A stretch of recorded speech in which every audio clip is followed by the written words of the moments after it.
धम्मपद पाली साहित्य का एक अमूल्य ग्रंथ रत्न है। बौद्ध जगत में इसका उसी प्रकार प्रचार है जिस प्रकार हिंदुओं में गीता और ईसाइयों में बाइबल तथा मुस्लिमों में कुरान। धम्मपद में कुल 423 गाथाएं हैं जिन्हें तथागत बुद्ध ने बुद्धत्व की प्राप्ति से लेकर महापरिनिर्वाण पर्यंत समय समय पर विभिन्न विनेय जनों के अध्याशय, अभिरुचि एवं भिक्षुओं के द्वारा समय समय पर उपस्थित समस्याओं के समाधान स्वरूप उपदिष्ट की हैं। इसे बुद्ध के परिनिर्वाण के पश्चात बौद्ध सांगीतिकर्ताओं ने एकत्रित कर विषय वस्तु के अनुसार क्रमशः विभिन्न वर्गों में बिठाया है। धम्मपद 26 वर्ग और 423 गाथाओं में निबद्ध है। चक्षुना समरो साधु साधु सोतेन समरो घानेन समरो साधु साधु जिह्वाय समरो। अर्थात आँख का संयम भला है कान का संयम, घ्राण का संयम भला है जीभ का संयम। कायेन संवरो साधु साधु वाचाय संवरो मनसा संवरो साधु साधु सब्बत संवरो सब्बत संभुतो भिक्खु सब दुःखापमुच्यति।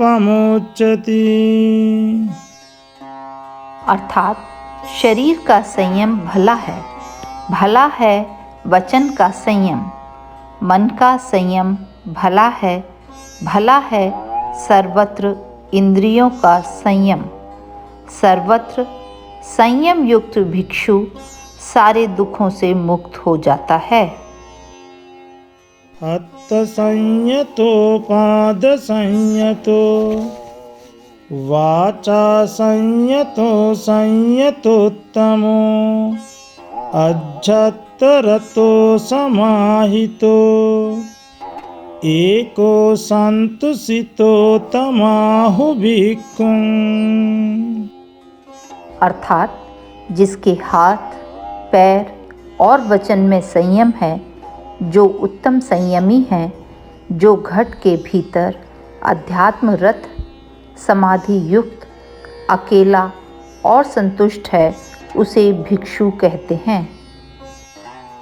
यो मुख संयतो भिक्खु मंतभानि अनुद्यतो अत्थं धम्मं च दीपेति मधुरं तस्य भासितं। अर्थात जो मुख में संयम रखता है, मनन करके बोलता है, उद्यत नहीं होता है, अर्थ और धर्म को प्रकट करता है, उसका भाषण मधुर होता है। धम्मारामो धम्मरतो धम्मं अनुविचिन्तयन्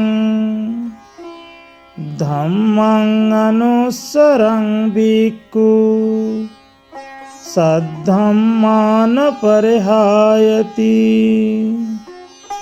अर्थात धर्म में रमण करने वाला, धर्म में रत, धर्म का चिंतन करते, धर्म का अनुसरण करते भिक्षु सद्धर्म से च्युत नहीं होता। लावं नाति मन्येय नान्ये संप्रियहं चरे अन्ये संप्रियहं भिक्खु समाधिं नाधिगच्छति। अर्थात अपने लाभ की अवहेलना नहीं करनी चाहिए, दूसरों के लाभ की चाह नहीं करनी चाहिए। दूसरों के लाभ की चाह करने वाला भिक्षु समाधि को नहीं प्राप्त करता।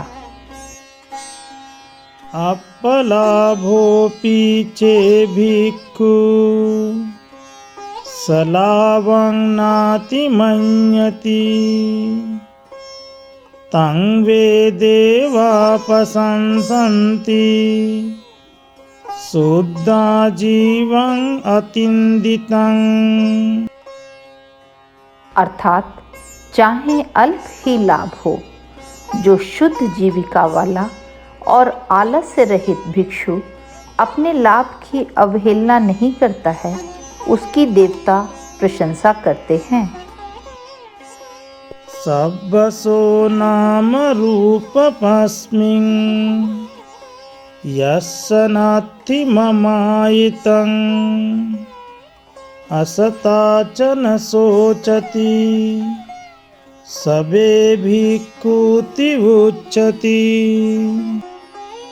अर्थात जिसकी नाम रूप में बिल्कुल ही ममता नहीं और जो उनके नहीं होने पर शोक नहीं करता, वही भिक्षु कहा जाता है। मेत्ता विहारी यो भिक्खु प्रसन्नो बुद्ध शासने अधिगच्छे पदं संतं संखारूप समं सुखं। अर्थात जो मैत्री के साथ विहार करने वाला बुद्ध शासन में प्रसन्न भिक्षु है, वह संस्कारों को शमन करने वाले और सुखमय पद को प्राप्त करता है। अर्थात भिक्षु, इस नाव को उलीचो, उलीचने पर यह तुम्हारे लिए हल्की हो जाएगी। राग और द्वेष को छिन्न कर फिर तुम निर्वाण को प्राप्त होगे। किंच भिक्खु इमं नावं सित्ता ते लहुमिष्यति छित्त्वा रागं च दोषं च ततो निब्बानमेहिषि पंचछिंदे पंचजहे पंचचोत्तरि भावये पंचसंगाति गो भिक्खु ओ गतिन्नोति उच्यते। अर्थात सत्काय दृष्टि, विचिकित्सा, शील व्रत परामर्श, कामराग, व्यापाद, इन 5 अवर भागीय संयोजनों को काटे। रूप राग, स्वरूप राग, मान, औदत्य और अविद्या, इन 5 ऊर्ध्व भागीय संयोजनों को छोड़ दे। आगे उनके प्रहार के लिए श्रद्धा, वीर्य, स्मृति, समाधि और प्रज्ञा, इन 5 इंद्रियों की भावना करे। राग, द्वेष, मोह, मान, मिथ्या दृष्टि, इन 5 के संसर्ग को अतिक्रमण कर चुका भिक्षु काम, भव, दृष्टि और अविद्या के बाढ़ों को पार हुआ कहा जाता है। ध्याय भिक्खु मा च पमादो माते काम गुणे भमस्सु चित्तं मा लोह गुलंगिलीपमत्तो मा कंदि दुःखमिदन्ति दह्यमानो। अर्थात भिक्षु, ध्यान में लगो, मत प्रमाद करो। तुम्हारा चित्त मत भोगों के चक्कर में पड़े। प्रमत्त होकर मत लोहे के गोले को निगलो। हाय यह दुख कहकर दग्ध होते पीछे मत क्रंदन करना पड़े। नत्ति जानं अपඤ्ඤस्य पඤ्ඤानात्ति अजायतो यामिच्छानं च पञ्या च सबे निब्बान संति के। अर्थात प्रज्ञा विहीन पुरुष को ध्यान नहीं होता। ध्यान न करने वाले को प्रज्ञा नहीं हो सकती। जिसमें ध्यान और प्रज्ञा दोनों हैं वही निर्वाण के समीप है। शून्यागारं पविट्ठस्य संतचित्तस्य भिक्खुनो अमानुषी रति होति सम्मा धम्मं विपश्यतो। अर्थात शून्य ग्रह में प्रविष्ट शांत चित्त भिक्षु को भले प्रकार से धर्म की विपश्यना करते हुए आनंद होता है। यतो यतो सम्मसति खन्दानं उदयभयं लभति पीतपामोज्जं अमतं तं विजानतं। अर्थात जैसे जैसे भिक्षु रूप, वेदना, संज्ञा, संस्कार और विज्ञान इन 5 स्कंधों की उत्पत्ति और विनाश पर विचार करता है, वैसे ही वैसे वह ज्ञानियों की प्रीति और प्रमोद रूपी अमृत को प्राप्त करता है।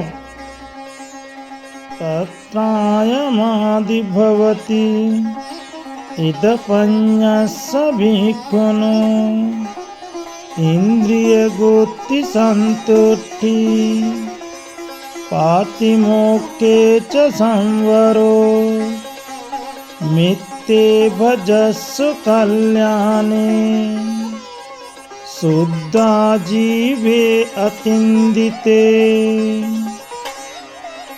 अर्थात इस धर्म में प्रज्ञावान भिक्षु को आदि में करना है इंद्रिय संयम, संतोष और प्रतिमोक्ष की रक्षा। शुद्ध जीविका वाले निरालस तथा भले मित्रों का साथ करे। पटिसन्थारभूतस्य आचारकुशलोऽसिया ततोपामोज्जबौलो दुःखसन्तं करिष्यसि। अर्थात जो सेवा सत्कार स्वभाव वाला है तथा आचार पालन में निपुण है, वह सानंद दुख का अंत करेगा। वसिकाव्यपुप्पानि मद्यपानि प्रमुञ्चति एवं रागञ्च दोषञ्च विप्रमुञ्चेत भिक्खवो। अर्थात जैसे जूही कुम्हलाए फूलों को छोड़ देती है, वैसे ही भिक्षुओं राग और द्वेष को छोड़ दो। संतकायो संतवाचो संतवासु समाहितो वन्तलोकामिशो भिक्खु उपसंतोति उच्यते।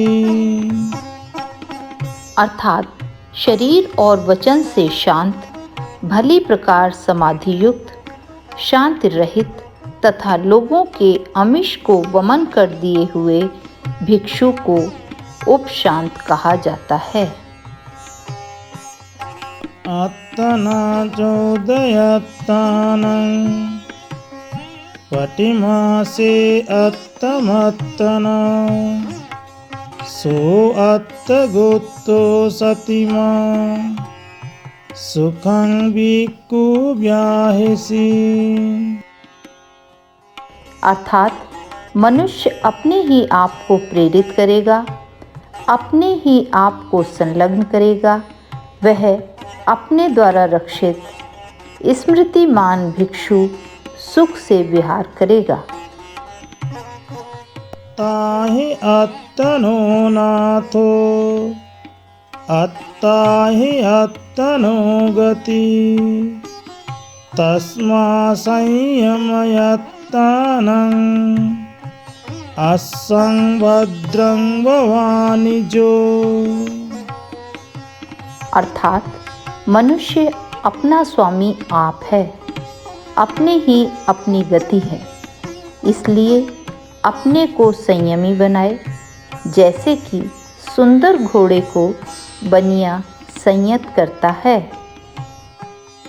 पामोज्जवहुलो भिक्खु प्रसन्नो बुद्ध शासने अधिगच्छे पदं सन्तं संकारूपसमं सुखं।